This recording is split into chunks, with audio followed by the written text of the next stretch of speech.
Bonjour à toutes et à tous, ravi de vous retrouver pour ce nouveau Paris Direct à la une de l'actualité de ce vendredi. La junte guinéenne sanctionnée par la CEDEAO. Et après le journal, nous vous proposerons un extrait de notre émission Reporter consacrée à la Birmanie. Il y a 1 an et demi, le 1er février 2021, l'armée reprenait le pouvoir, mettant fin à une parenthèse démocratique d'une décennie. En quelques mois, des milliers de civils seront tués, des milliers d'autres jetés en prison. Depuis, la résistance armée s'organise. Cyril Payen s'est rendu dans les zones frontalières où se trouvent les rebelles avec Oran Charrier et Fabrice Biero. À découvrir dans une quinzaine de minutes.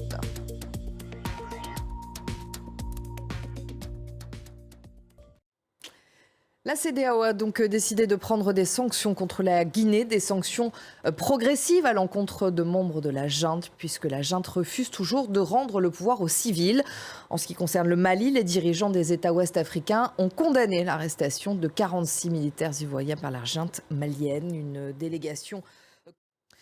Voulez-vous ou non être rattaché à la Russie? Voilà en gros la question qui va être posée aux habitants de Louhansk, Donetsk, Kherson et Zaporijjia. 4 régions perdues par les Ukrainiens et occupées par les Russes pour certaines depuis le 24 février. Ces référendums d'annexion débutent aujourd'hui et prendront fin le 27 septembre. Les résultats sont connus d'avance comme en Crimée en 2014.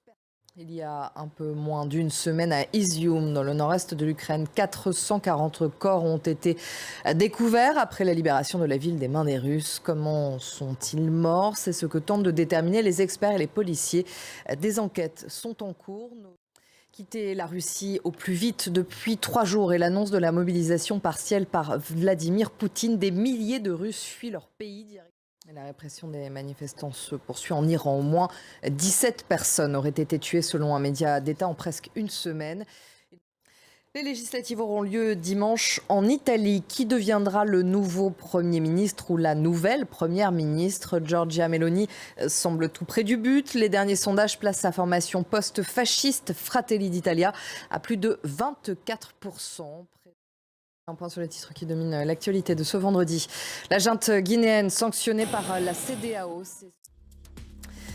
Je vous propose à présent cet extrait de notre émission Reporter et direction la Birmanie. Il y a 1 an et demi, le 1er février 2021, l'armée birmane reprenait le pouvoir, mettant brutalement fin à une parenthèse démocratique d'une décennie. En quelques mois, des milliers de civils étaient tués, des milliers d'autres jetés en prison.